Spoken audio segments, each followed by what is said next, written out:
Muy buenos días, hermanos. En este día miércoles, último día del mes, quiero compartirles el devocional que le puse por título La marca de Dios en nuestro corazón.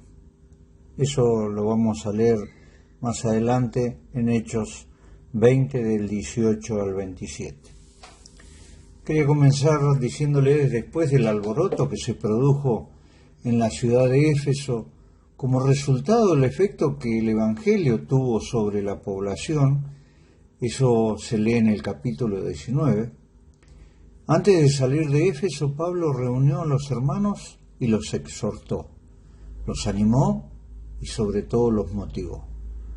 De Éfeso, Pablo sale para Macedonia a visitar las iglesias que allí habían sido fundadas, la de Filipo, la de Tesalónica y Berea, donde también exhorta a los hermanos. Luego de Macedonia, Pablo sale para Grecia, pero regresa nuevamente por Macedonia. Pablo sale de la ciudad de Troas y sigue viajando. Unos 3 días después llega a Mileto. Desde allí mandó a buscar a los ancianos de la iglesia de Éfeso para despedirse de ellos y darle su última instrucción. Pablo no había querido llegar hasta Éfeso para no perder tiempo, ya que quería llegar a Jerusalén antes de Pentecostés. Ese fue el regreso de Pablo de su tercer viaje misionero. Con esta pequeña introducción vamos a leer el pasaje de hoy, que les dije está en Hechos 20 del 18 al 27. Dice así la palabra de Dios. Enviando pues desde Mileto a Éfeso, hizo llamar a los ancianos de la iglesia. Cuando vinieron a él, les dijo: Vosotros sabéis cómo me he comportado entre vosotros todo el tiempo, desde el primer día que entré en Asia, sirviendo al Señor con toda humildad y con muchas lágrimas y pruebas que me han venido por las acechanzas de los judíos. Y como nada que fuese útil, he rehuido de anunciaros y enseñaros públicamente y por las casas, testificando a judíos y a gentiles acerca del arrepentimiento para con Dios y de la fe en nuestro Señor Jesucristo. Ahora, he aquí, ligado yo en espíritu, voy a Jerusalén, sin saber lo que allá me ha de acontecer, salvo que el Espíritu Santo por todas las ciudades me ha dado testimonio diciendo que me esperan prisiones y tribulaciones. Pero de ninguna cosa hago caso ni estimo preciosa mi vida para mí mismo, con tal que acabe mi carrera con gozo, y el ministerio que recibí del Señor Jesús, para dar testimonio del Evangelio de la gracia de Dios. Y ahora, he aquí, yo sé que ninguno de vosotros, entre quienes he pasado predicando el reino de Dios, verá mi rostro. Por tanto, yo os protesto en el día de hoy, que estoy limpio de la sangre de todos, porque no he rehuido anunciaros todo el consejo de Dios. Aquí podemos ver la primera parte de todo lo que Pablo compartió con los ancianos de Éfeso ese día. No les habla acerca de doctrina porque ellos la conocían muy bien, sino que dedica este último encuentro para hablarles de cómo hacer el ministerio. Lo hace hablándoles de cómo él ministró entre ellos durante 3 años. Cuando se analiza de qué manera Pablo hizo su ministerio, nos percatamos de que el ministerio que hizo fluyó de un corazón moldeado por Dios. Así debe ser siempre. El ministerio debe ser la manifestación externa de lo que Dios ha hecho en nuestros corazones. El corazón que aún no tiene la marca de Dios, que aún no ha sido moldeado por Dios, no está listo para ayudar a moldear el corazón de otro. La primera manifestación del corazón que Dios había formado en Pablo, podemos decir que es la humildad. Hechos 20:18. Cuando vinieron a él, les dijo: Vosotros sabéis cómo me he comportado entre vosotros todo el tiempo, desde el primer día que entré en Asia, sirviendo al Señor con toda humildad y con muchas lágrimas y pruebas que me han venido por las acechanzas de los judíos. Hablamos mucho de humildad, pero no sabemos cómo luce, porque con frecuencia esa es una virtud que no forma parte en la mayoría de los hijos de Dios, y menos en aquellos que no lo conocen. De hecho, muchos dicen querer esa virtud, pero se resisten cuando Dios quiere formarla en cada uno. Jesús habló de que los humildes eran bienaventurados, felices y bendecidos. También haciendo uso de otras palabras, Jesús dijo en Mateo 5:3, bienaventurados los pobres en espíritu, pues de ellos es el reino de los cielos.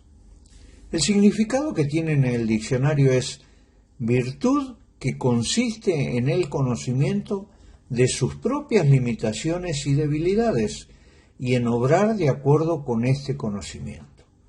También dice bajeza de nacimiento o de otra cualquier especie, sumisión, rendimiento. Hay muchos escritos que hablan acerca de las características de un corazón humilde. Hubo muchos que, con conocimiento de Dios, se explayaron sobre esta particular virtud. En esta mañana voy a mencionar de cómo tenemos que comportarnos y que nos dan una idea de cómo Pablo ministró en la iglesia de Éfeso. Y también lo hizo en otras iglesias. Y cómo Pablo quería que estos ancianos de la iglesia de Éfeso ministraran en su ausencia. Pablo le está hablando a los ancianos, pero esas palabras no solo son para ellas, sino para que meditemos en nuestro corazón si para ellos que dirigen y tienen que caminar por un camino agradable a Dios, es para nosotros también, porque indirectamente nos habla a cada uno de los creyentes. La humildad muestra un corazón tierno, bondadoso y paciente. Por tanto, la humildad nos irrita fácilmente y está dispuesta a esperar por el otro. La persona humilde minimiza el pecado del otro en comparación con su propio pecado. Él ve que lidiar con su propio pecado es más importante que lidiar con el pecado del otro. La persona humilde siempre anda buscando cómo servir al otro hasta constituirse en buenos cuidadores. Pablo dice a los tesalonicenses que cuando estuvo con ellos, él fue como una madre que cuida con ternura a sus hijos. La persona humilde es un buen oidor de lo que el otro tiene que decir. Considera lo que el otro dice como más importante que lo que él tiene que decir. La persona humilde mira la crítica de otros como algo bueno para su alma, porque entiende que en la crítica del otro Dios está tratando de enseñarle algo. Pablo les dice a los ancianos de Éfeso que él sirvió con toda humildad y con lágrimas. Él se involucró con la gente de manera personal. No fue un pastor distante o insensible. En Pablo, las lágrimas fueron la expresión externa de diferentes emociones internas. En ocasiones amonestó con lágrimas en sus ojos. Hechos 20:31, un poco más adelante de lo que leímos al principio, dice, por tanto, velad, acordándoos que por 3 años de noche y de día no he cesado de amonestar con lágrimas a cada uno. Él no usó la ira en sus ojos, sino con lágrimas les dolía el pecado del otro, aun cuando ese pecado fuera contra el mismo Pablo. Otras veces sus lágrimas representaron la dureza del corazón del otro. Podemos leer en Romanos 9:1, verdad digo en Cristo, no miento, y mi conciencia me da testimonio en el Espíritu Santo, que tengo gran tristeza y continuo dolor en mi corazón. Al corazón le es natural juzgar, condenar, ignorar al otro, pero no le es natural llorar por ese otro, y mucho menos cuando ese otro ha sido la causa de sus heridas, como era el caso del apóstol Pablo. Cuando Pablo les habla de cómo sirvió entre ellos, lo primero que les dice es: vosotros bien sabéis. En esta conversación que Pablo sostuvo con los ancianos de la iglesia de Éfeso, apela a ellos mismos como testigos de su caminar. Vosotros sois mis testigos de cómo he sido entre ustedes.